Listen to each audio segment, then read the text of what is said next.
Problem knee pain joint pains కు ఎటువంటి side effects లేకుండా శాశ్వత పరిష్కారం homeo care international. Welcome to Suman TV. నేను మీ సుమన్ టీవీ నాగ్. ఈరోజు మనతో పాటు మెమరీ కోచ్ వంశీ గారు ఉన్నారు. చాలామంది పిల్లల్లో పేషెన్స్ లెవెల్స్ అనేవి చాలా తక్కువ ఉంటూ ఉంటాయి. అండ్ దాంతోపాటు ప్రతి దానికి నిరుత్సాహపడుతూ ఉంటారు. ఒకసారి ఒకటేదైనా జరిగింది అని అంటే అక్కడి నుంచి కామ్ అయిపోతూ ఉంటారు. దాని వెనక ఉండేటువంటి కారణం ఏంటి? పిల్లల్లో ఒక మంచి డెవలప్ చేయాలన్నా, ఒక మోటివేషన్ డెవలప్ చేయాలి అని అన్నా, ఎలాంటి స్కిల్స్ని మనం నర్చర్ చేయాల్సినటువంటి అవసరం ఉంది అనేది ఈరోజు మనతో పాటు వంశీ గారు ఉన్నారు. అది వారి మాటలో తెలుసుకుందాం. హలో వంశీ గారు. Hi sir. పేరెంట్స్ పిల్లలకి ఏదైనా సరే అన్న అంటే ఏదైనా నేర్పించే ముందు కానీ లేదంటే పిల్లలు డల్ అయిపోయినప్పుడు ఎలాంటి మోటివేషన్ ఇవ్వాల్సినటువంటి అవసరం ఉంటుందంటారు? ఎలా నర్చర్ చేయాలి దాన్ని? Yes sir. అయితే ఈ క్వశ్చన్కి నేను ఒక సంఘటన మీకు ఎక్స్ప్లెయిన్ చేయాలనుకుంటున్నాను సార్. ఓకే. అయితే ఒకసారి ఒక స్కూల్లో కంప్లీట్గా స్పోర్ట్స్ డే రోజు పిల్లలు పేరెంట్స్ అందరి సమక్షంలో పిల్లలందరికీ కూడా ఒక రన్నింగ్ రేస్ ఆ స్కూల్ అనేది కండక్ట్ చేసింది సార్. అయితే ఆ రన్నింగ్ రేస్ వచ్చేసి 500 మీటర్స్ రన్నింగ్ రేస్. అక్కడ పార్టిసిపేట్ చేసే అందరు క్లాస్ రూమ్లో ఉన్న ప్రతి ఒక్కరు కూడా పార్టిసిపేట్ చేస్తున్నారు. ఆ స్టూడెంట్స్ ఎంతమంది ఉన్నారంటే 50 మెంబర్స్ ఉన్నారు. సో అందరు కూడా వచ్చారు, వాళ్ళ ప్లేస్లలో కూర్చున్నారు. దెన్ వెంటనే వాళ్ళ పీఈటీ 1, 2, 3 అన్నప్పుడు రన్నింగ్ రేస్ స్టార్ట్ అయిపోయింది. ఇప్పుడు ఆ 50 మెంబర్స్ అందరూ కూడా రన్నింగ్ చేయడం అనేది స్టార్ట్ చేశారు. అయితే ఆ 500 మీటర్స్ రన్నింగ్ రేస్లో ఫస్ట్ 100 మీటర్స్ వచ్చేసరికి దాదాపు 50% స్టూడెంట్స్ వెనకకి తప్పుకున్నారనమాట. అంటే వాళ్ళకి అంత స్పీడ్గా పరిగెత్తడం రాకనో లేకుంటే డిసప్పాయింట్ వాట్ ఎవర్ కొన్ని రీజన్స్ వల్ల ఒక 50% అంటే దాదాపు 50 మందిలో 25 మంది పక్కకి తప్పుకున్నారు. నేను అలాగే రన్నింగ్ రేస్ కంటిన్యూ అవుతుంది. మెల్లమెల్లగా కొంతమంది స్టూడెంట్స్ తగ్గుతూ వస్తున్నారు. తీరా మనం 100 మీటర్స్ రన్నింగ్ రేస్ వచ్చే వరకు అక్కడ ఎంతమంది మిగిలి ఉన్నారంటే కేవలం 5 మంది మాత్రం మిగిలి ఉన్నారు. నెక్స్ట్ కట్ చేస్తే ఇంకా కొంచెం ముందుకు వెళ్ళేసరికి 50 మీటర్స్ రేస్ మన ముందు ఉంది. అక్కడ కేవలం 4 మాత్రం మిగిలి ఉన్నారు.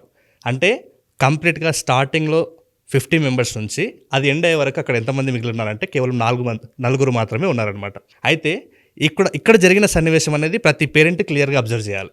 ఇక్కడ 4th ప్లేస్లో ఒక అబ్బాయి వస్తారు. 1st, 2nd, 3rd, 4th ప్లేస్లో వస్తారు.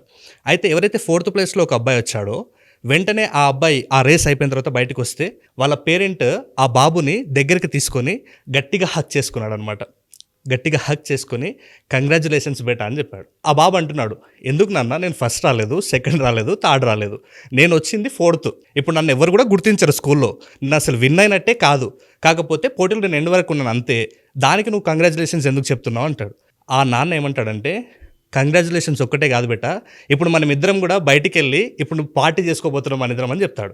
అప్పుడు ఆ బాబు అడుగుతాడు, అసలు ఎందుకు నాన్న, నువ్వు ఎందుకు నాకు పార్టీ ఇవ్వాలనుకుంటున్నావు? తండ్రి చెప్తాడు, చూడు నాన్న, నువ్వు ఓడిపోయాను నువ్వు అనుకుంటున్నావు, స్కూల్లో ఎవరు గుర్తించట్లేదని కూడా నువ్వు అంటున్నావు, కానీ అసలుకి రేస్ జరిగింది ఎంతమందికి? 50 మందికి జరిగింది. నువ్వు వచ్చిన ప్లేస్ ఏంటి? 4th place. అంటే నువ్వు ఓడిపోలేదు, 36 మందిని వెనకేసి ముందరికి వచ్చావు. దీని ఇంకొకటి 50 మంది కూడా సగం 100 మీటర్స్ దగ్గర డ్రాప్ అవుట్ అయ్యారు, ఇంకా కొంతమంది ఇంకా కొంచెం దూరంలో డ్రాప్ అవుట్ అయ్యారు. కానీ నువ్వేదైతే ఈ కంప్లీట్ 500 మీటర్ జర్నీ ఉందో దాన్ని కన్సిస్టెన్సీగా చేసినావు చూడు, ఇది సక్సెస్. ఇందుకోసం మనం పార్టీ చేసుకోవాలి. అంటే నువ్వు కన్సిస్టెన్సీగా చేసినందుకు, వదలకుండా దాని పరుగు పందాన్ని 4th ప్లేస్లో అసలు ఎక్కడ కూడా డిసప్పాయింట్ కాకుండా నువ్వు 4th ప్లేస్కి వచ్చినావు చూడు, అందుకోసం మనం ఇప్పుడు పార్టీ చేసుకోవాలని డాడీ క్లారిటీ ఇస్తాడు. అయితే దీన్ని బట్టి ప్రతి పేరెంట్ కూడా ఒక క్లారిటీ రావాలి. మనము ఒక స్టూడెంట్ అంటే పిల్లలు కూడా చదువుతారు, కానీ ఫస్ట్ వస్తేనే చదివినట్టుగా పేరెంట్స్ ట్రీట్ చేస్తారు. కానీ ఫస్ట్ మీ పిల్లాడు ఏ స్టేజ్లో ఉన్నాడు ఆ స్టేజ్ని ఫస్ట్ మీరు అప్రిషియేట్ చేయండి. క్లాస్లో 10th ర్యాంకా, 20 ర్యాంకా, 6th ర్యాంకా పట్టించుకోకండి. ఫస్ట్ ఏ ప్లేస్లో ఉన్నాడు, ఆ ప్లేస్లో ఉన్నాడు ఆ అబ్బాయిని ఎలా ముందరికి తీసుకెళ్ళాలని ఆలోచన చేయండి. ఇప్పుడు ఆ 4th ప్లేస్కి వచ్చిన అబ్బాయికి వాళ్ళ నాన్న ఏం ఇన్స్ట్రక్షన్ ఇచ్చాడంటే, చూడు నాన్న, నువ్వు ఓడిపోలేదు, జస్ట్ నీ వెనక ఉన్నటువంటి ఆ 46 మందిని ఓడిగొట్టావు. నెక్స్ట్ నీ ముందు ఉన్నది ఎంతమంది? ఇంకా నువ్వు 4th ప్లేస్ అంటే నీ ముందు 3 ఉన్నారు. అంటే ఈ 3 ఏం చేశారో దాన్ని కనుక్కో ఫస్ట్. అంటే వాళ్ళు ఇంకా ఎలాంటి ప్రాక్టీస్ చేశారు, వీళ్ళు కోచ్ దగ్గర ఎలాంటి ఇన్స్ట్రక్షన్స్ తీసుకున్నారు, వాళ్ళ ఫుడ్ హ్యాబిట్స్ ఎలా ఉన్నాయి, వాళ్ళు చేసిన ప్రాక్టీస్ డైలీ ఎంత టైం చేశారు, ఇంకా ఏమన్నా ఎక్స్ట్రా టైం వాళ్ళు చేసి ఇలాంటి స్టేజ్కి వచ్చారేమో ఒకసారి కనుక్కో. వీలైతే మీ ఫ్రెండ్స్ని, లేదనుకుంటే మీ పీటీ కోచ్ ఉన్నాడు కదా, ఆ కోచ్ దగ్గరికి వెళ్ళి కనుక్కో. ఎవరైతే ఈ 3 ఏదైతే డెవలప్ చేసుకున్నారో స్కిల్స్, ఆ స్కిల్స్ నువ్వు కూడా ఇంప్రూవ్ చేసుకున్నట్లయితే నువ్వు కూడా ఇప్పుడు జస్ట్ 46 మందిని, నెక్స్ట్ 47 మందిని ఓడించవచ్చు నెక్స్ట్ ఇయర్, నెక్స్ట్ 48 మందిని, నెక్స్ట్ 49 మందిని కూడా ఓడించే కెపాసిటీ నీకు ఉంది. కానీ నువ్వు ఫస్ట్ ఆ కన్సిస్టెన్సీ మిస్ చేయలేదు, కంటిన్యూగా ముందుకు వెళ్ళి మీ కోచ్ని అడిగి నువ్వు ఎప్పుడైతే అప్డేట్ అవుతావో అప్పుడు ఆటోమేటిక్గా నేను ఓడించే వాళ్ళు ఎవరు లేరని చెప్పారు. సేమ్ ఇదే మోటివేషన్ మీ పిల్లలకు స్టడీస్లో ఇవ్వండి. అంటే కంప్లీట్గా మీరు వాళ్ళు ఏ స్టేజ్లో ఉన్నారు, ఒకవేళ 5th ర్యాంక్ వచ్చింది, నో ప్రాబ్లం, వెంటనే ఇప్పుడు 100 వచ్చినంత సక్సెస్ కాదు. ఫస్ట్ మీరు ఏదైతే 5th ర్యాంక్ ఉన్నారో ఇంకా ఎంతమంది ఉన్నారు, జస్ట్ ముందు 4 మెంబర్సే ఉన్నారు. వాళ్ళు ఎలా ప్రాక్టీస్ చేస్తున్నారు, ఎంత సమయం చదువుతున్నారు, ఏదైనా టెక్నిక్స్ ఇంప్లిమెంట్ చేసి చదువుతున్నారా, లేకుంటే రూట్ మెథడ్ చదువుతున్నారా, లేకుంటే వాళ్ళు ఏదైనా అండర్స్టాండింగ్ అర్థం కాని ఉంటే టీచర్స్ దగ్గర ఎలా కాంటాక్ట్ అవుతున్నారు, ఇదంతా డిస్కషన్ నువ్వు క్లాస్ రూమ్లో అబ్జర్వ్ చేయి. దెన్ అబ్జర్వ్ చేసిన తర్వాత వాళ్ళు ఏం చేస్తున్నారో నువ్వు కూడా అదే చేయి. వీలైతే మీ కోచ్ సపోర్ట్ తీసుకుని ముందరికెళ్ళు, అప్పుడు నువ్వు స్టడీస్లో సక్సెస్ అవుతావు అని చెప్పినప్పుడు వాళ్ళకు ఒక పేరెంట్గా మీరిచ్చిన ఎంకరేజ్మెంట్ అనేది వాళ్ళు ఎప్పటికి కూడా దాన్ని ఒక కంటిన్యూ, అంటే ఇప్పుడు ఇచ్చే మోటివేషన్ కొంత సమయం ఉండి పోయేది కాదు, 24/7 కూడా వాళ్ళు మిమ్మల్ని చూసిన ప్రతిసారి వాళ్ళు స్కూల్లో ఉన్నా ఇంకెక్కడ ఉన్నా కూడా వెంటనే అలర్ట్ అయ్యి వాళ్ళకి అదంతా కూడా ఒక మోటివేషన్ అనేది కంటిన్యూ మోటివేషన్ లాగా ఉంటుంది. కాబట్టి మర్చిపోకండి, డిసప్పాయింట్ చేయకండి, వీలైతే ఇలా ఎంకరేజ్ చేసి వాళ్ళని ఇంకా స్టడీస్లో ముందుకు పంపండి. Really fantastic and yeah, thank you, viral అవుతుంది సార్ మీ వీడియో అయితే. Thank you so much sir.